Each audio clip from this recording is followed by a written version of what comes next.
All righty. Good evening, everyone. Welcome to our second annual Rising Senior Recruit webinar.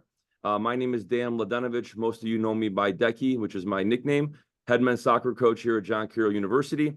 I'll get into my background here in a second, but I want to make sure I discuss the purpose of this webinar and what we're trying to achieve with it. And essentially, the purpose of it is to basically hear from people who are not on our coaching staff, other contingencies on campus, important people that are in and around our program, so we can kind of paint the picture of what it's like at John Carroll, what it's like in the men's soccer program, things that you might not find on our website or our social media and things like that. As each presenter goes, we'll be able to communicate with those attendees on this webinar through the Q&A function. So our coaching staff will be monitoring any questions that pop up in there. So as the presenter is presenting, make sure if you want to ask them something directly that you put those questions in the chat, because they will not be staying on for the entire presentation. And then at the end, our coaching staff will stay on, specifically myself, and I will be happy to answer any questions that you might have as well. We are waiting for one of our presenters to jump on, and we will get into that.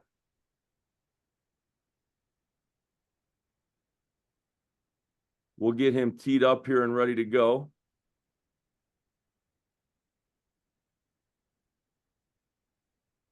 And while we're waiting, like I said, I'll just kind of give a quick background on myself. Like I mentioned, I'm the head coach, but this is actually, I just finished year 22 at John Carroll. So I got there as a 17-year-old freshman and was a 4-year member of the men's soccer program while I was getting my undergraduate degree in business management in the Boler College of Business. And not very long after my playing career ended, my coaching career began. I think we lost in the national tournament in like mid-November of 2005. And I was already on the coaching staff in early February of 2006, even before I graduated from the university. So I would be an assistant coach to that new head coach, Hector Marinero, for all 15 years that he was with us in the program. And then after Hector retired, I took over and became the head coach, and I just finished year 3 doing that. So 22 years in the books, and year 23 starting up here shortly in August.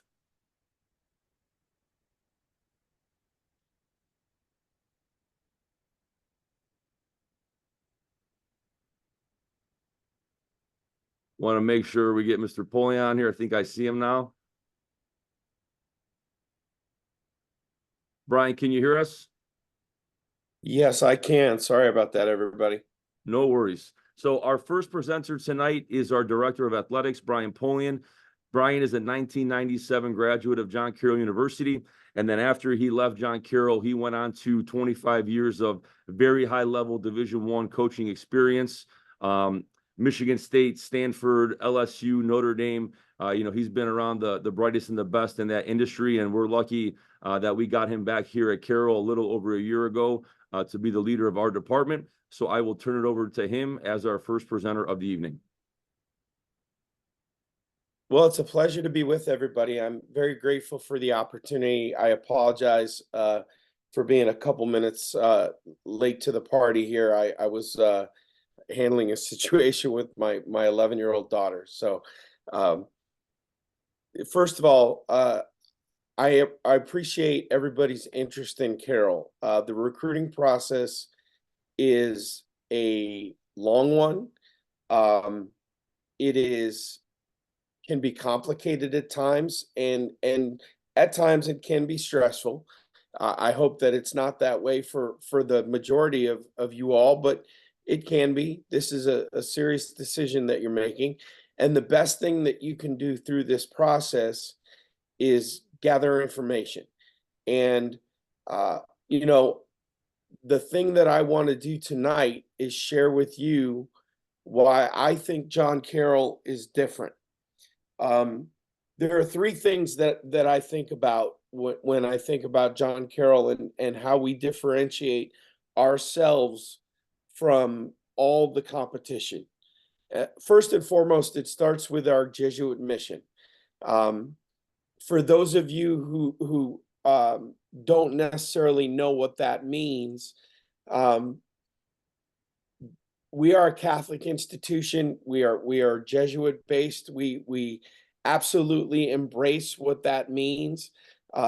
Our faith permeates everything that we do on our campus, but Jesuit means so much more than that. And really, what it means at its core is that we are not interested in producing or guiding people that are only good at one thing. What it means to be Jesuit is and the Jesuit model of education is that we are interested in multi-talented people. We are interested in multifaceted people. We are not interested in you guys just because you're excellent soccer players. It's not just that. We're interested in excellent people. We're interested in high achievers in the classroom. And that's what our place produces, because I believe that you can be a neurosurgeon, but you also need to have communication skills. You need to be a critical thinker. You need to have emotional intelligence. And the John Carroll experience, no matter what it is that you want to specialize in, our educational model is that we're going to produce well-rounded people, because that is what the world demands right now, that you be well-rounded. And we have a strong belief that our Jesuit mission produces that. There's a term for it, a Latin term that we use in the Jesuit tradition. It's cura personalis, the development and the care for the whole person, not just the athlete, not just the student. It's faith, it's academics, it's athletics, it's all of it. The second thing that I think separates us is our academic outcomes are elite. And make no mistake about it, a John Carroll education, a John Carroll diploma is meaningful. It carries weight with it. And there are a number of programs that stick out on our campus, but first and foremost, when you look across the landscape of Division III, there aren't very many liberal arts colleges that have a dedicated business school. We have that. That separates us from a lot of folks. We've just introduced the new College of Health. We've introduced the nursing program in the last couple of years that has doubled in size in less than 18 months. The academic outcomes and the amount of people that are prepared to guide and support and hire John Carroll athletes is substantial. It's meaningful. There's a reason there's 43 members of John Carroll, the John Carroll Alumni Network working in the National Football League. The last part of this thing is it's the Jesuit faith-based mission, it's the academic outcomes, and then it is the athletics. And make no mistake about it, we are here to compete. Competitive excellence matters to us. And the reality of it is, our men's soccer program has been leading the way on our campus for nearly a decade. We're talking about 8 straight trips to the NCAA tournament. And I believe that this program is capable of winning a national championship. So if you consider John Carroll, you have to be able to envision yourself competing at the highest levels of Division III and competing for a championship. This is not intramurals, guys and parents. We're not here to make sure that everybody gets to play 8 minutes per half. There is a scoreboard at the end of that field, and that is meaningful to us. And we make no apologies.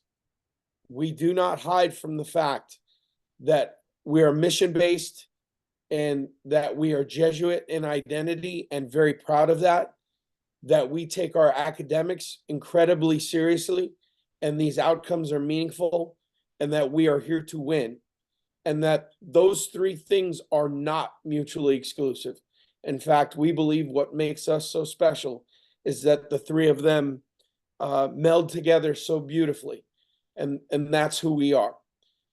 And I want you to know, as the director of athletics, that's the mission that we support. I'm a former coach. I'm an alumnus. I'm not interested in the next biggest job. My only purpose here is to support you and to help you grow as a person, to help you grow as a student. And my goal is in my time to celebrate with you at the national championship game as we dunk Decky and get him soaking wet, and we pick out our rings. That is our goal. And I'm a firm believer. You have to have a vision. You have to be able to envision the process, and that's the vision for us. So, Decky, before I step away, is there? I know this is more of a presentation than it is a give and take, but is there anything else that you'd like me to touch upon with your group tonight? No, I think you hit the nail on the head perfectly, from the Jesuit mission, and obviously just us men's soccer specifically, of kind of where we're at as a program. So I think we're good to go. All right.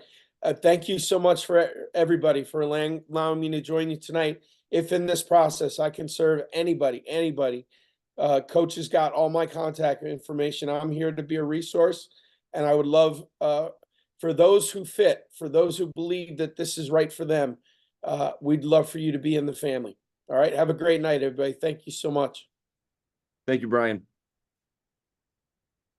Moving on to our second presenter of the night, Dr. Welke not only is a professor in the Boler College of Business, but he has 30 years experience and more at John Carroll. But more importantly for us, men's soccer specifically, he is our liaison between athletics and academics. He's represented us at conference meetings for many, many years, and he's a very, very close friend of the program that we trust very much. So without further ado, Dr. Welke.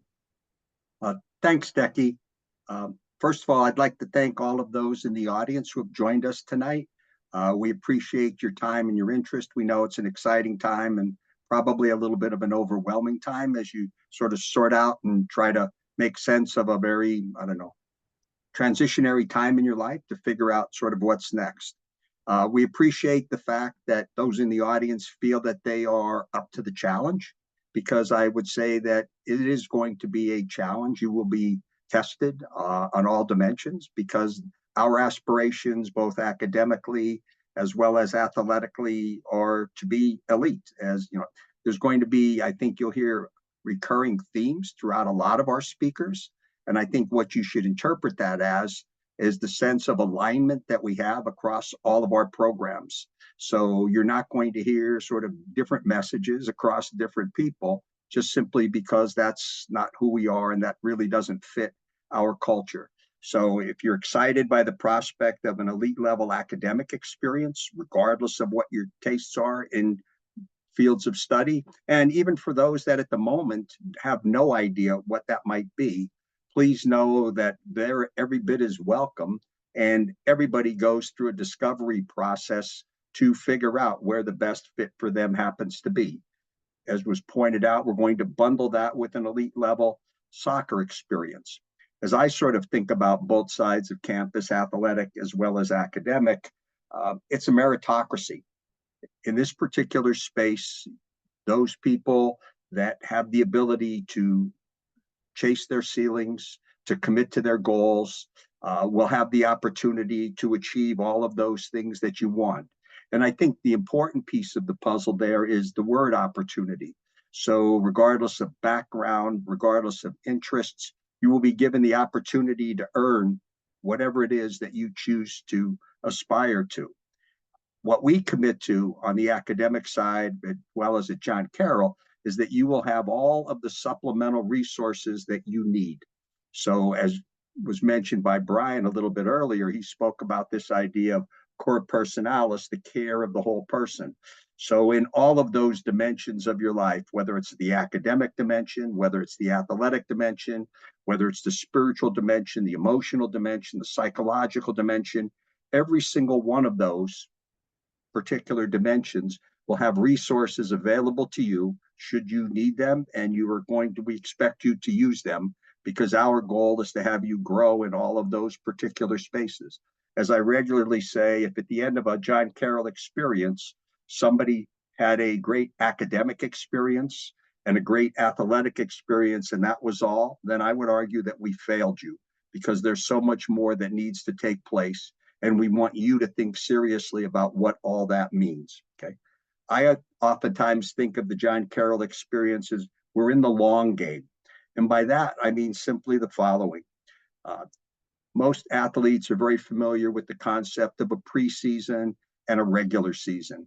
And in the preseason, you put in place all of the things necessary to be successful in the regular season. And we would never do anything in the preseason that would compromise our ability to have long-term success in the regular season. Well, if we can take that sort of mindset or that metaphor, college is going to be your preseason. It's going to be a 4-year long preseason of you developing all the things that you need for success in the regular season. And the regular season is going to start on graduation day so that you have the ability to be prepared for all of the opportunities that you wish to pursue in whatever professional field it might be, or whatever sort of aspirations that you might have, regardless of field of study. And I think the most important thing that you'll find is when you look at the soccer program, the success of the alums demonstrate the possibilities that exist. So we could go back into the soccer program history and find former soccer players who are CEOs of Fortune 500 companies. We could find former Division III players of the year who've ridden on floats in Disney New Year's Day parades and are now anesthesiologists. So all of this becomes part and parcel of your John Carroll experience. And so I guess I would just like to leave you with the following, and that is, if the quest for personal excellence and team excellence excites you and really energizes you and gets you thinking about, I would like to be in that space, all I would do is encourage you to just continue the process, take the next steps in the admissions process, and fully explore all the possibilities. And I thank you for your time. Thank you, Dr. Welke. And I can't go without mentioning, I say it every time, I met Dr. Welke my first day on campus for my orientation when I was 17 years old, and he made my first schedule for that fall semester that year. And I'm still leaning on him for advice every day ever since. So I appreciate him very much. Thank you, Dr. Welke. My pleasure, Decky. Next up, we have Michael Hollins. Michael is our Assistant Athletic Director for Student Success and Leadership. Michael is a 2017 graduate of John Carroll University. He was an excellent football player, one of the best of all time at JCU, All-American DB, multiple-time OAC, all-conference type of player. And we are very fortunate to have him back in an administrative capacity for us in the athletic department. Like I mentioned, working with student success and leadership. Turning it over, Mr. Michael Hollins. Thanks, Decky. I greatly appreciate you. Thank you, everyone who's on the call tonight. Again, as I echo what everyone else said, taking this next step in your journey is very important to you all. And here at JCU, we want to be the best support that we can do. Here, the first thing I want to mention is if you hear baby in the background, have an 8-week-old baby, and he doesn't know the value of recruiting yet, so bear with him. But yeah, Assistant AD for Student Success and Leadership. That's a fancy title to say I work with the student athletes and their holistic wellness. I'll say that again. There's a fancy title to say I work with the student athletes and their holistic wellness. And what we do at JCU is, again, if you hear the word cura personalis on a repeated level, as Dr. Welke mentioned, it's because we speak the same language. It's a Latin term, which means care for the whole person. So my job really is to care for the whole student athlete. And we have coined this term, FAME, which stands for finances, academics, mentorship, and emotional wellness. So in the area of finances, I work with the student athletes. If they're struggling financially, I'll go over to the financial aid office. There are times I sit in those meetings. They can be hard and challenging at moments, but whatever we can do to make sure our student athletes are okay, we have a great relationship with that office. So when our student athletes are in need of additional resources, we know exactly who to go to. In that same realm, I work with this team called the CARE team. So ultimately, it's with cross-campus resources. We all come together on a bi-weekly basis to talk about some of the student concerns. And if there is a student who, struggling with rent, there are times when we've paid their rent because we really want to make sure our students can thrive here on campus. And I focus more so with the student athletes. However, we all come to the table together. But this is where my money is really made, in the A part of the FAME piece, which is academics. So I work with our at-risk students, and in doing so, the student athletes that need a little bit more resources around them, I will meet with them. We will talk about plans, action plans. We have a student success center, so I work with our student success center. We have academic coaches, and their role is they actually do success coaching. So they'll work on time management skills. They'll work on scheduling. They'll work on making sure our students have tutors. We have peer tutors. We have all the resources, as Dr. Welke mentioned earlier, but it's on you all to take the step to really utilize those resources. What happens is it allows us to really see the whole person. As Dr. Welke mentioned, again, those terms really is important to us. But the end part of FAME is mentorship. I work with our Student Athlete Advisory Committee, also known as SAC. And in doing so, we develop our students, athletes, so that they can continue to grow. And in that role, also, we have students who just want to become better. So I meet with a lot of our men's soccer young men who want to really grow. So these young guys, they come to me and we work on development plans. So it may be read this book. One book I always recommend to them is the 21 Irrefutable Laws of Leadership by John C. Maxwell. And he gives these different leadership laws that he call it so that so that they can push their ceilings. And that's what we're about here. We're just about pushing the ceilings. One thing that I did with our men's soccer program specifically this past year on a biweekly basis, we worked on the intentional change theory. The intentional change theory, and what that is it's a 5-step process that focuses on sustained change over time. And the first part of that is your ideal self, which is the vision that you heard Brian talk about earlier. What's your real self? So where are you currently? The third part of that is the learning agenda. So what's the plan to be able to go? And then the fourth part of that is the practicing the new behaviors, because it's a grind and it's over time when we're looking at sustained change. And finally, a part of that theory is the supports that you need. So you may have coaches, you may have professors like Dr. Welke, who's my hero, and then individuals like myself who support in that capacity. Finally, we have the emotional wellness component of this piece where we really care about the mental health of our student athletes. That's not something that we just say, we actually live. I love one thing about I was called Dr. Decky, but not yet Decky, soon to be. But one thing I love about Decky is he gives his student athletes a mental health day. And in their mental health day, they don't have to tell the coaches at all why they're taking a mental health day. They're just able to take it. And what that shows the athletes is that Decky really cares about them outside of their sport. So it's very important for us to see that we're caring about their mental health. The counseling department, we work with our counseling department very closely. And just based on laws, some things they're not able to share with us, but our student athletes have direct access to them. We had um, different partnerships with like the Cleveland Clinic, which is the big hospital here in Cleveland. I don't know who's from Cleveland or not, but in our partnership with them, their sports psychologists had come over. But really, it's just important. And I'll leave you guys with this. When I think about the men's soccer program, I think about the guy that's at the helm of it. And there's no better leader, in my opinion, in our athletic department than that gentleman. As you heard, he served his way to the top. He was an assistant for a long time, which is rare in these days. If you don't get the top spot, a lot of people transition fast, but he stuck through it. And an example of that I saw with Decky, which means so much to me, is the term servant leadership.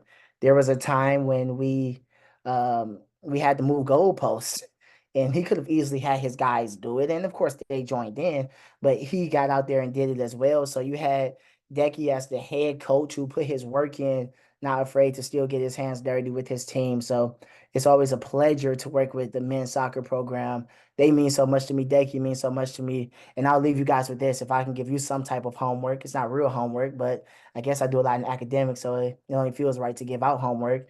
And it's this: I want you guys to think about why you're choosing the school you're going to. Of course, selfishly, we want you here at JCU, but we want it to be the right fit. But as you're making this decision, I want you to think about the end goal. Think of with the end in mind, as Dr. Welke mentioned, and you're exchanging the next 4 years for the next 40 and 50. So we're so glad to have you here at JCU. Have a wonderful evening. If I can ever support you guys, I'm more than willing to do so. Thanks, Decky. Thank you, Michael. Appreciate it very much. Our next presenter is our athletic trainer and performance coach, Eddie Dobrowolski. The reason why we're bringing Eddie on is he is much more than just an AT. He has a soccer background. He played the game. We actually played against each other growing up. So he also serves kind of as a coach as well. He helps with tactics and player decisions, subbing decisions, things like that. So it's not a very simple situation of like, hey, we're going to tape your ankle and go do rehab, right? Eddie is much more than that. The reason why we want to have him here on here tonight is to talk about all of our nutrition stuff, our recovery stuff, the things that we do above and beyond that we think make us a little bit different in terms of the men's soccer program compared to our competitors. And he's the best person to give that information to you and provide all of the details within that. So, Eddie, the floor is yours. Evening, everyone. Thanks, Coach. I apologize for the video. Something's going on with my MacBook. I don't know what's going on, but I am here. Thank you to everyone in attendance. Thank you to all the speakers. As Coach said, I am the athletic trainer. I am also the performance coach. So I handle both sports medicine and sports performance for the men's soccer program. As Mr. Hollins mentioned, the Cleveland Clinic, it is a large hospital system here in Northeast Ohio. I'm actually an employee of the Cleveland Clinic, and I am assigned to John Carroll. I'm finishing my 3rd season here. What we bring to the table as far as Cleveland Clinic, I bring 4 doctors on site a week, usually a fellow on Monday, a fellow on Tuesday, and then our head physicians on Wednesday and Thursday, whether that's our sports med or orthopedic surgeons. We also provide the student athletes with physical therapists. We have a physical therapist that typically comes on Monday. And then we have 2 that show up on Wednesday, one of them being Anthony Trem, who worked for the Browns for roughly 12 years. So our student athletes are in really good hands when it comes to our physical therapists. In addition to the physical therapists and the team physicians, we are able to provide with sports psychology and nutrition, along with other surgeons if needed, specialists if needed. That's kind of at a phone call or a email. Very easy for me to access that and to get the student athletes to where they need to be in a very timely manner if needed. I am probably the person that the men see the most. I'm usually on campus roughly around 10 hours a day in the training room. The training room is near the locker room, so I see the guys a lot as they go in and out. And they like to stop in and kind of hang out, whether they need to do rehabs, chit chat about class, life, any of those types of things. I'm always around. I'm there for pre-practice. Obviously, I'm there for practice, and then post-practice, I'm typically around for another hour or so, making sure the guys don't need anything. Same could be said for games. I do travel to all of the games. I do participate with our varsity and reserve games. Not much can be said about that with some of the other D3 schools, unfortunately. So that is something that, a little different here at John Carroll. I'm always around and I'm at every game. So the boys don't have to worry about dealing with another athletic trainer when they do travel on the road. I am always there. In addition to sports medicine, I do performance. Part of the performance that I do create their workout programs for in-season, out-of-season, and summer. So that consists of the fall ball, spring ball. They do get a couple weeks in between those seasons, and then I do take care of the summer program. I do take care of the nutrition. So this is something that we do as part as our pregame and postgame. We provide the players with snacks and meals before games, obviously a meal after the game. We work with either protein shakes or chocolate milk for post recovery. We try to get those into the boys within the first 5 minutes after the match has ended. And if they come off as a sub and I know they're not going back in, we also provide that within those couple minutes of them coming off the field. The other things that we work with, we have a variety of Normatex. We have a variety of Hypervice, Hypervolts. We have cold tubs, hot tubs. With the new training room coming in, we have some new Whirlpools coming in. So I do manage a lot of that stuff, do make some of that stuff mandatory for the recovery efforts. I do push nutrition, hydration, and sleep efforts. Those are our big 3. If the boys don't take care of those types of things, any of that other stuff really doesn't matter. So that's something that I really focus on throughout the season with the boys. What else do I do? I think that's pretty much it. I mean, I'm pretty much on campus 10 hours a day. So like I said, I'm around all the time. It's, who they see. I don't know. I think that's about it, Coach. Eddie, can you touch on the nutrition piece just a little more about the like pregame snacks and things like that? Yeah. So we have the boys get a pregame meal roughly 3 to 4 hours before a game. And then we provide snacks about 2 hours before a game. And then we have some snacks or some Gatorade type deals that we give the boys within that hour to 30 minutes before games. Kind of just the simple sugars, could be fruit snacks, could be just Gatorade itself. The big meal is that 3 to 4 hours where we kind of focus on some carbohydrates, some fats, and then some proteins. And then as we get closer to the participation, we kind of just pull back more on the protein. We kind of just get more carbs going, some simple carbs for that fast energy. That way, they've got the nutrition to burn while they're on the field. Like I said, afterwards is when we focus in on the 2-to-1 ratio with carbs and protein. It's typically some chocolate milk. If not chocolate milk, we can work on some protein shakes, and then obviously provide those individuals that have any type of lactose nutrition deficits. We can provide, supplements for those as well.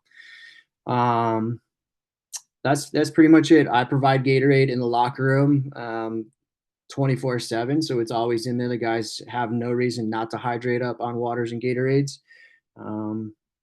That's pretty much it. Perfect. Thank you so much, Eddie.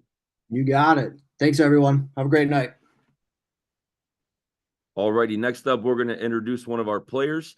Isaac Coleman will be a fifth-year senior here coming up in the fall. Isaac has basically won every major award you can think of. He has been a freshman player of the year in the conference. He has been the OAC defender of the year in the conference. He's been a 2022 All-American for the United Soccer Coaches Association, and truly a great player, but one of the best human beings to ever come through our program as well. He represents us very well in the classroom, in the community, and he's a great person to talk to you guys tonight about his journey here at JCU. So I will turn it over to Mr. Coleman. Got it. Thank you for that little pedestal, Decky. Yeah, the first thing, I've been listening to this presentation thus far. The first thing that I wanted to iterate is how we don't just have our head coach as our crutch, and you guys have been hearing it, but everyone in the Zoom and people also out of the Zoom do their absolute best to support the program, which is definitely something that you would not always get. Just to go over my background a little bit. I am from Bedford, Ohio. I study financial planning, wealth management. I just graduated this past fall with that degree. And then I'm currently in my master's program at John Carroll. So I'll be able to play next year through my COVID year as well. So yeah, this will be my last run. I'll be a fifth year this year.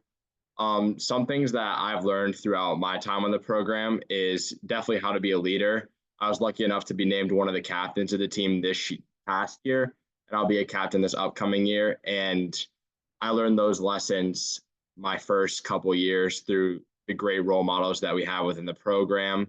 We had our old coach, Hector Decky, who's obviously now our head coach. And then the other person, the Zoom call right now, Michael Edelman, who you'll hear from in a little bit. And then Will Turton as well. I believe those two are some of my biggest role models. And I kind of learned a lot about how to lead, how to be a part of such a successful program from those two. Kind of touch on the program a little bit. Obviously that you've already heard it. It's a very success-driven program. Our main goal is to win games. Our environments are great, but one of the most important things that we do is off the field. We are very service oriented, obviously under that Jesuit framework. The coaches give us a minimum of 10 hours of community service every year that we have to accomplish. I don't know if that was touched on before, but a lot of that's team events, which we all enjoy doing. And then a lot of that's also just individual stuff you can find along the campus. It's really not hard to find service activities on the campus as well, which is another great thing. Anything else you specifically want me to talk about, Decky? No, that's about it. I mean, maybe talk a little more about the camaraderie within the group, you know, the brotherhood, the family piece that I'll touch on here in a little bit. But why don't you kick us off before I turn it over to a person you know very well? Yeah. Yeah. So when I was coming in, my first year was our COVID year. So we were on the fence on if we were going to come to school in the fall and have a fall season, which we ended up not having a fall season. So one of my like biggest nerve moments was like coming into a team where we started practicing immediately in the spring, going right into our season. And I was really worried about like not having that extra semester to bond with the team. But the leaders did a great job of getting that kick started the second we got on campus.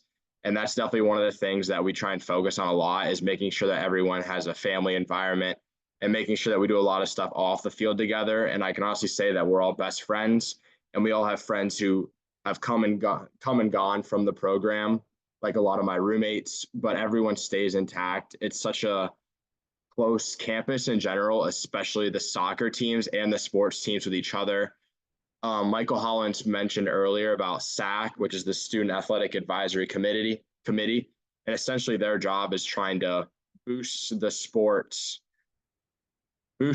environments at the games and outside of the games, and just make sure the support's at an all-time high. This past year with our basketball team making it very far in the NCAA tournament, winning the OAC championship, that was something that brought all of the teams together within the school, got to see their games.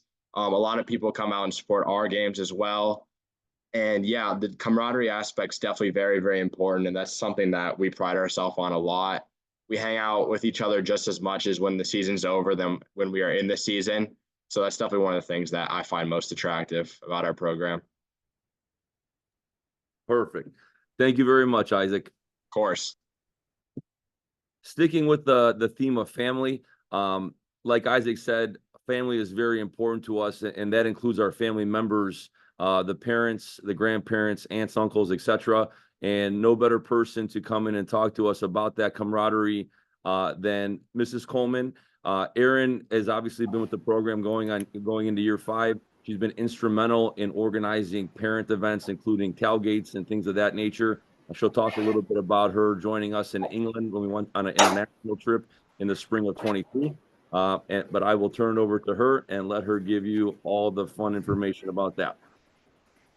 Okay, hi, good evening, everyone. Yeah, I'm Isaac's mom.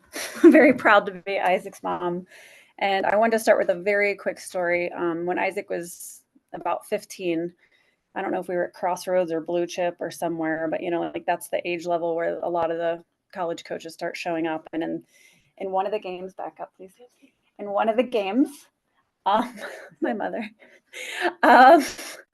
in one of the games, Isaac took a cleat to the face, and it was at the far end of the field. And even from that far, I could see the blood on his face, and he was down. And I'm not the mom that has the instinct to rush the field, but I waited and waited, and they took him to the med tent, and I waited, and he didn't come out. And by the time I got over to the med tent, there was a John Carroll soccer coach waiting with him in that med tent. That meant a lot to me in that moment, that coach could have stayed on the field and could have continued watching the game, but they chose to go over, and that one coach went over and chose to check on that kid with the bloody face, and he was okay. Long story short.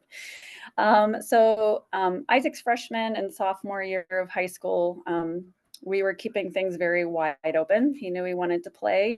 Isaac's always also been very academically driven. So again, we were keeping our eyes really wide. And at the time, we were looking at big schools. We were looking at schools all along the East Coast. We were looking at D1 schools. And then as he got closer to his junior and senior year, he started getting closer to home. And I think Isaac, and maybe it's part of him being an only child, but Isaac really is attracted to the brotherhood of his soccer team, I think. And he started seeing more of that brotherhood and playing time and academic rigor in the amazing D3 schools that we actually have in our area. So his senior year, he definitely had narrowed it down to a lot of other OAC teams and other local teams. And when he started narrowing it down, some of the local D3 coaches started showing up more at his games, and I could see them start maybe lingering a little bit after games, and then definitely into the spring of his senior year, because he had not decided or committed yet. sometimes coaches would pull him off to the side and I think they were starting, I don't want to say they were not pressuring him, but I think they were, he was starting to feel the pressure. And during that time, it was the John Carroll soccer coach that pulled me aside and said, we want you to know that we will never pressure him to commit. When his time is right, his time will be right. And I don't even know if I actually shared that with Isaac. Maybe I did, but like in my heart, I was like, thank you, because what kid needs to actually feel additional pressure in that moment? So Isaac was kind of, I would guess, a late commit. It was probably April of 2020 when he finally chose John Carroll. And then the kid has been, bleeding blue streak since then. So once Isaac did commit, what I wanted to mention is that, Isaac was immediately sucked into that brotherhood of that John Carroll family, but he wasn't the only one. The entire Coleman family and our extended family and friends and everybody was immediately part of that family. And that was really important to us. One thing we do is a family group is we create an email list that every player's family gets. It's nice. It's laminated. It's the player roster, player number. And then it has parent names and parent emails. And then we always have a parent contact that kind of puts a group email distribution list together for when we can actually get together. So it's nice that you have contact if you need it. I've had moms and dads email me and say, we can't get to the game. Are you going to be there? Our son's having a rough week. And maybe that's academically or socially or athletically, but I'm like, my son's having a rough week. Can you make sure you touch base with him after the game and just give him a hug for us? And that's just kind of like what we are as part of the John Carroll family. So you do have contact with all of us at any time, should you wish, or should you need us. And then the other thing that we do is we do some really fun like fellowship. And yes, those are tailgates. We tailgate home games, we tailgate away games. If you want to hang out, there is always somebody willing to hang out with you. And again, those opportunities come through that email distribution list.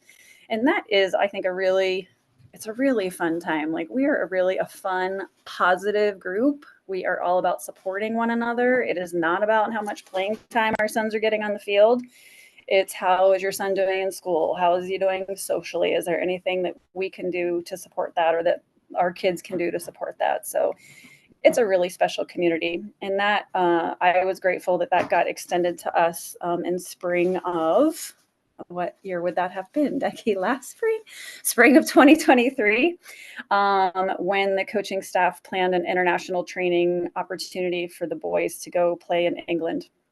They did London and Manchester in that area. And that was actually opened up to families if they chose to take part in that. So I actually went to England with the team and it was fantastic. It was a great mix of a cultural experience.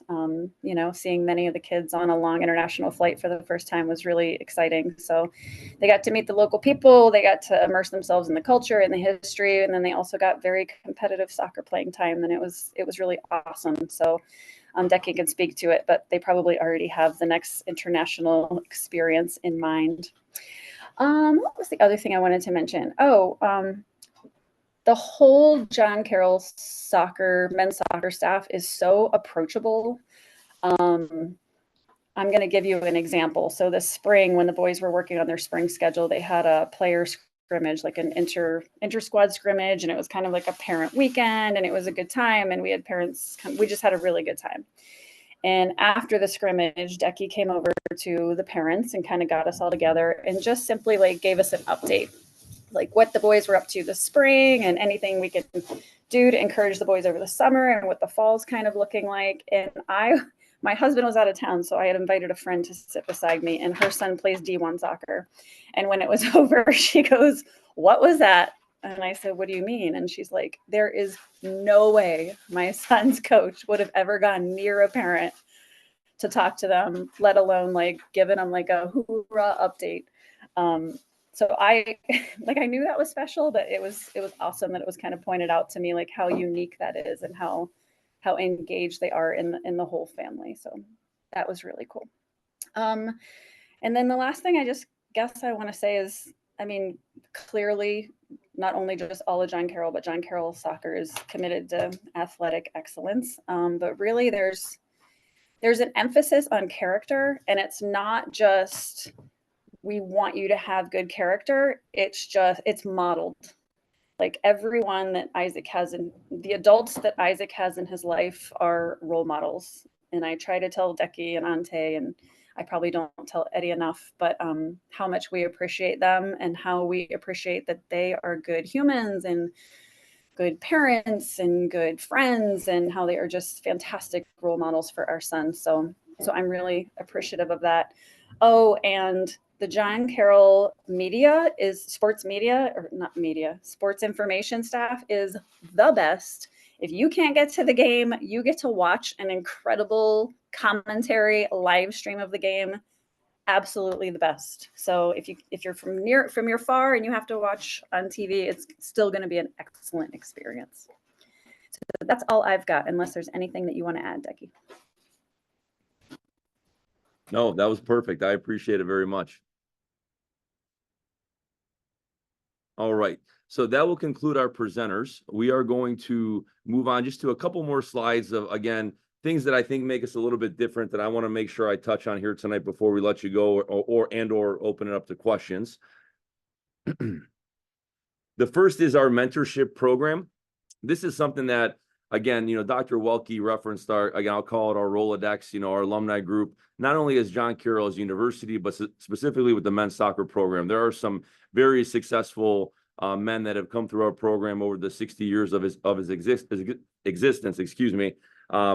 And we knew we kind of had a sleeping giant, but didn't really know how to tap into that individually with our current players. And a little bit before COVID hit, we came up with an idea to have this mentorship program.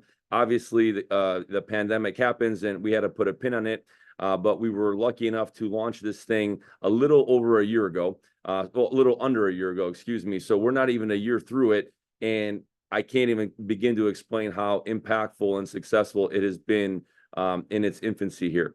So essentially, when we went to start this program, we knew we probably needed 50-ish, 55 mentors to get this thing off the ground, to cover the roster, the student coaches, the student managers, etc. So what we kind of came up with was, well, if we find 20, 25 mentors, each guy can take 2 people, and then we'll, year by year, we'll grow this thing and eventually we'll have enough. Well, I sent an email out to our, again, very engaged alumni group, and within 24 hours, we had 70 mentors sign up who wanted to be part of this program, to the point where some of the alumni are not happy with us as the coaching staff because they didn't get players this year because we just had too many people in general. So the way this thing looks is that each player gets a mentor. They have a virtual touch point in the summer, the fall, and the spring. And then we have an in-person event where we have a little, again, I'll call it a seminar, a little workshop where we brought 12 former alums back on campus, and we got into a room. And this video is very short, about a minute. We'll just kind of show you what the day looked like and what we were doing that afternoon.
So again, as you can see, it was a really awesome event, but it's not possible without the support of our alums. And like I mentioned, 60 years of men's soccer.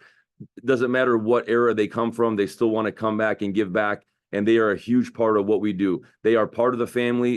It is not my program. It is our program. Anyone who's put on that uniform or has been a coach on that staff is part of our family. And again, I can't say enough about how influential they are in the day-to-day operations of our program, to the point where we are celebrating the 60th anniversary of our program here in September on McCarthy weekend. And we put our registration form out for that on Monday. Within 24 hours, we already had 35 RSVPs for that event. That's almost 5 months away. So I can tell you how engaged our alums are and how much they care and want to come back. The last thing I wanted to mention here is the big project that's happening on campus. Anyone who's been on campus recently for a visit, tour, a camp, etc., there's construction everywhere, and that's a good thing. We have renovated our student center, our dining hall, all of our residence halls, the library. I can go on, but the big one is that we are doing a turf project as we speak, where the baseball and softball fields are being turfed, and that will be a secondary turf area that we will be able to use going forward here into the fall and beyond. And then obviously the athletic wellness and events center that is happening right in the middle of campus. The picture here on the left is the rendering of the building as a whole. And then the picture on the right will be our new locker room that will be inside of this field house that we're very excited about. So anytime there's buildings being built on campus, you're excited about it in general, but specifically, I guess, and a little selfishly with men's soccer, the fact that we are getting a new locker room is very exciting. Film room, meeting room, things like that. That is going to be another just huge shot in the arm for what is already a very beautiful campus and something we're very excited about. That concludes the presentation, the presenters, etc. I'm going to give everyone a couple minutes here. If people have questions, please feel free to throw them in the chat. If you don't, obviously you're more than welcome to take off. We really appreciate everyone coming, but like I said, I'm going to hang around here for a couple minutes to see if anyone has any questions. But if you are taking off, thank you for taking the time to join us tonight. Hopefully you learned a little more about John Carroll and our soccer program, and I hope you have a great summer.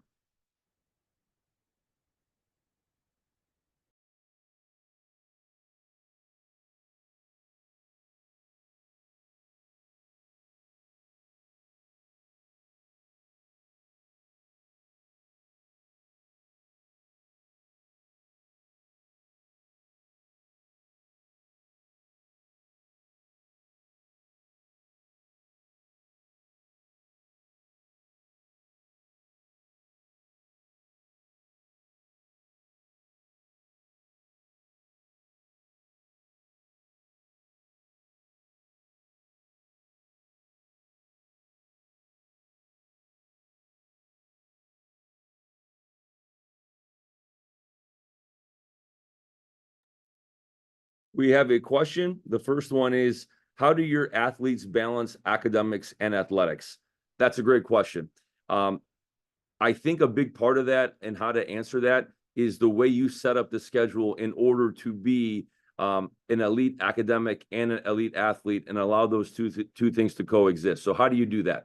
It's very simple. You make your athletic schedule around the academic schedule, which is not a very common thing. So what we like to do is that we want to make sure we are not scheduling trainings or film or lifts during the popular class time. So normally we aren't starting our soccer responsibilities till later in the day, which allows our guys to get to class and not feel like they're running from one place to another. They can really focus on their classes, their studies, etc. Then they can go grab some dinner, late afternoon, early evening. And then when they come to the stadium for training, they're clear-minded. They don't have to be anywhere afterwards, and we can get the work done on the field at the end of the night. Within that, I do think the skill of time management is very important. Yes, we can set you up for success with the way we make schedules, but if you're not prioritizing your responsibilities properly and you're not managing your schedule within that time management system, it's all for nothing. So we are always very proactive, especially with incoming guys, new players to the program. Before they step a foot into a classroom, we're already having conversations with them of how to handle things like that, to make sure that they're understanding what the priorities are and how to handle them. And I think that's a big recipe for success. The second question is, do freshman athletes dorm with other athletes? It is totally up to them. We will never tell anyone who to room with or force them to room with anybody. It's up to them. But I will tell you, I would say in my going into 19 years of coaching and roommates and things like that, 90 to 95% of the time, you want to room with they request to room with a incoming freshman soccer player as well. There are some random situations where they have a friend coming from home or same high school that isn't an athlete and they want to live with them, and that is okay. And sometimes they just want to have a random roommate and have a new experience, meet some new people.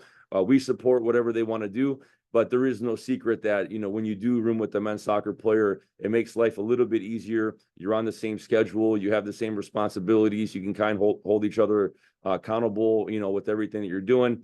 And it just overall an easier path when it comes to all of that. Next question is, when will the new locker room and indoor turf building be finished? We are told it will be late fall. So, somewhere here, December of this year or early January next year. So if you look at the signs on campus, they say spring 2025.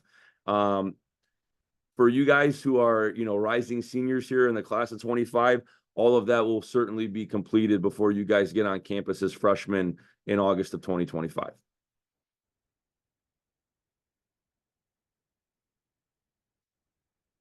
When do incoming freshmen show up to campus? So there are two responsibilities in the summer for freshmen. One is orientation, like I mentioned about myself with Dr. Welke. That is not a men's soccer responsibility. That's for anyone who's an incoming freshman. It's a day and a half overnight event where you come in, you do some, exercises and seminars to get to know other people in your class and icebreakers and things like that. You schedule your classes at that time and things of that nature. Those are happening throughout the month of June right now. So I believe there are 5 or 6 orientation sessions, and they all happen in June. And so guys are knocking that out as we speak. Then the secondary responsibility is obviously moving on campus for preseason. This year we will be moving on campus August 12th, and we begin practices on August 15th, I believe. So we come in a little bit earlier than the rest of the student body on a pretty normal basis, but usually we're getting on campus officially somewhere in mid-August.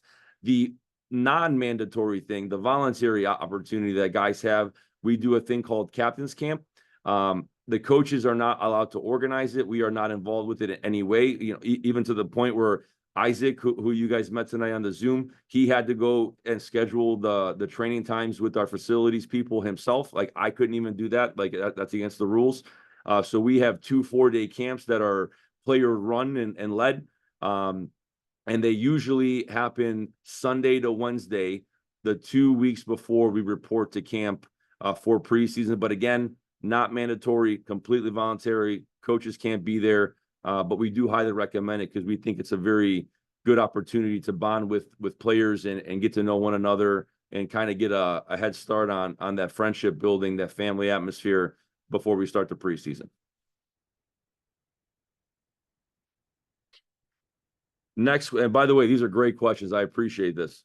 What steps would you like to see athletes entering their senior year of high school take for the recruitment process at John Carroll? I'm going to piggyback what Mrs. Coleman said. We are a very low pressure type of coaching staff. We never want to force people into decisions that they're not ready to make. What we like to do is have constant communication. The more you can reach out and let us know, how things are going, what events you're going to be at, how school's going, how are things with the family. Those are important things for us because we care and we want to get to know you and your family throughout that process. But in terms of like a timeline, it's truly up to the recruit and their family. I always recommend visit as many schools as you can. Like if you come to John Carroll and don't visit anywhere else, that's not a good recipe for success.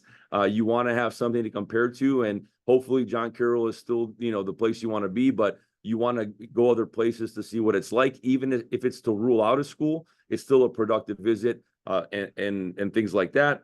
I think having an official campus tour through admissions is ultra important, especially doing that through during the school year when people are on campus and classes are in session, so you can get a vibe of the campus and get a feel for the community and things like that. But again, I can't reiterate enough, taking your time and doing things the right way in the recruiting process, not rushing the decision, not making a decision before you have all the variables from all the schools that you're talking to, so that you can compare apples to apples and not apples to oranges and make the best decision for you and your family.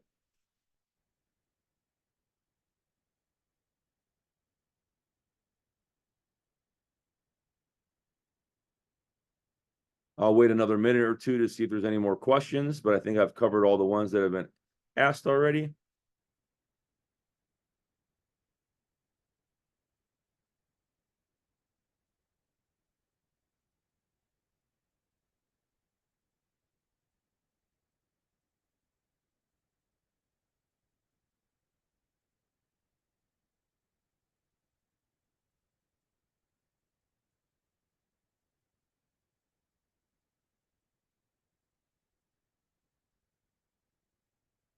Okay, I think that's it.